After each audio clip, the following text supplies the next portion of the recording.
Welcome to the SAMOSAFER Project on molten salt reactors. My name is Jan Kloosterman and I work as a professor of nuclear reactor physics at TU Delft, and I'm the coordinator of the project. The 14 partners in the project aim at improving the safety of molten salt reactors to make sure this reactor concept can comply with the most stringent safety regulation possible. The most characteristic property of the molten salt reactor is its fluid fuel, which enables us to develop new innovative safety barriers like freeze valves and draining tanks in which the liquid fuel can be safely stored in case of extreme events. Now at the end of the project, we are confident we can achieve this. Please join me in this video to see some of the results that we achieved.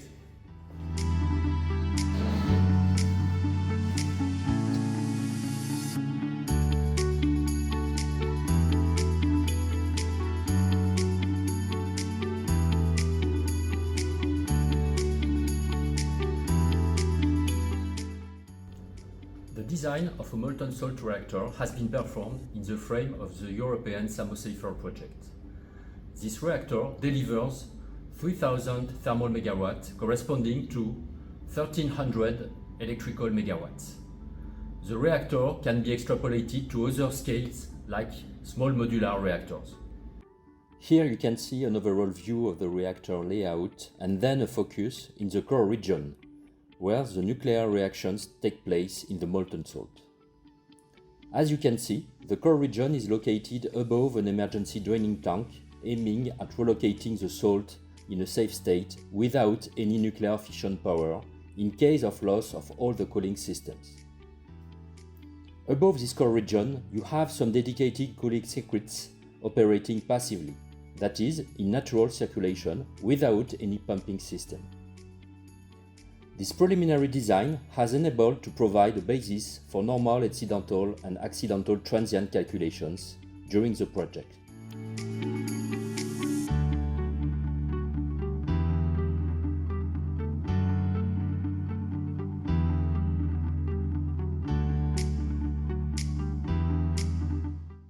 In the molten salt fast reactor, several phenomena take place that are strongly interconnected. To assess the safety of the reactor, we have to model simultaneously various phenomena, like the neutron physics, thermal hydraulics, fuel salt chemistry, and thermomechanics. Polimi is developing a computational tool to study the removal of fission products from the reactor core during operation, which increases the efficiency of the reactor. This covers the transport of the metallic fission product in the molten salt, for assessing their deposition on the structure walls, and the effect of an in-core helium flow which removes parasitic gaseous fission products, such as krypton or xenon. In addition, we are studying the behavior of natural circulation to prove the passive safety features of the reactor. Thanks to the Dynasty facility, which is a natural circulation loop located in the Polimi laboratories, we make sure our computational models represent reality as close as possible.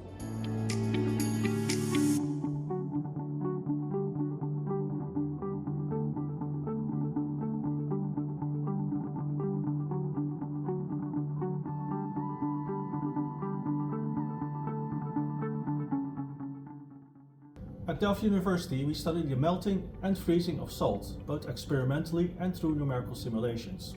Accurate modeling of melting is especially important in the so-called freeze block, where solid salt melts to quickly drain the reactor in case of an emergency. To study freezing, we use the espresso setup, where we grow ice layers under flow conditions. We measure how fast the layer grows and at the same time the speed of the liquid and its temperature by optical techniques. The experimental results are used to benchmark our numerical models for optimal realism and help understand the behavior of the molten salt reactor fuel.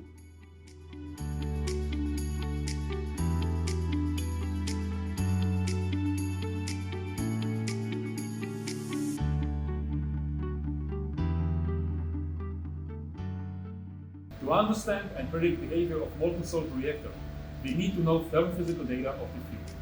These data include melting temperature, heat capacity, vaporization behavior, density, viscosity, or thermal conductivity. Within the SAMOSAFER project, we use unique facilities of the Joint Research Center to perform experiments with radioactive nuclear fuel samples to fill some of these data gaps. We focused on addressing key fuel systems studied nowadays, including fluoride and chloride salts. We also performed a series of experiments to understand behavior of cesium and iodine in the molten salt reactor fuel under overheating scenario and correlated the results with commercial fuels of today's reactors. We also coupled the obtained novel data with Thermomechanical database, and in collaboration with Ontario Technology, we coupled this database with multiphysics codes used to predict fuel performance under operating, but also under extreme conditions. For complementary reasons, some measurements were made in close collaboration with the Technical University in Delft, who have capabilities to determine properties of uranium and thorium-bearing species and can study material structures by external neutron sources.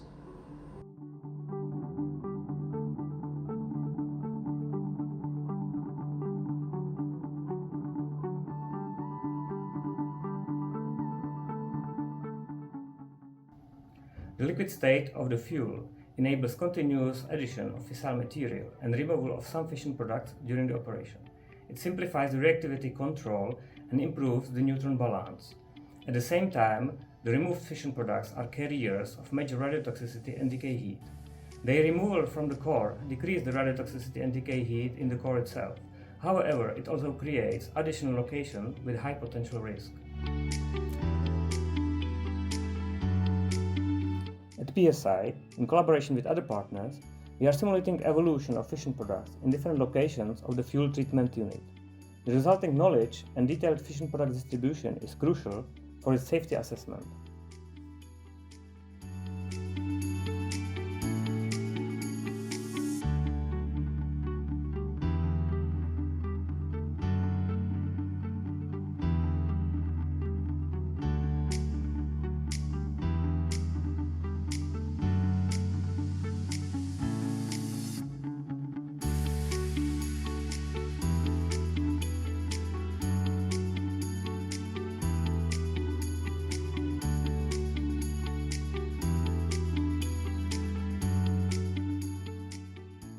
An important objective of the SAMOSAFER project is safety. Starting from the risk assessment approach established in previous European projects, we worked to define the requirements for the molten salt fast reactor, and we demonstrated its high potential safety level. Specific calculation tools have been developed in the frame of the current project to study the reactor behavior and to evaluate its safety during normal operation and incidental transients. These tools couple two different physics: the neutronics that provides us the fuel heating by the fission, and the thermohydraulics that explains how the heat is extracted from the reactor core. On this animation, we can see how the turbulence on the small eddies in the molten salt reactor impact the local temperature in the core. Thanks to this simulation, we can probe the reactor core stability with respect to neutronic power, and also to assess its impact on the structural materials such as reactor vessel, heat exchangers, or other reactor components.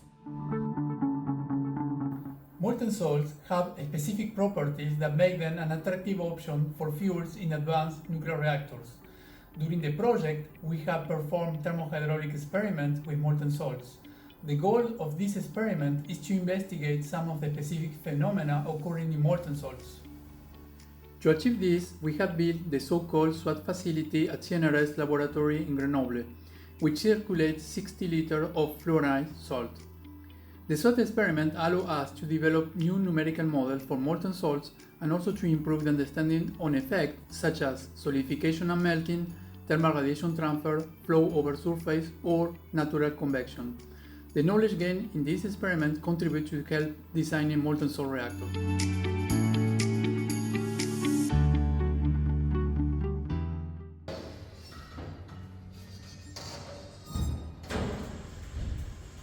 I hope you got a glimpse of our project, and I hope you now understand why we are so enthusiastic about the molten salt reactor and why we think this is such a promising concept for the future.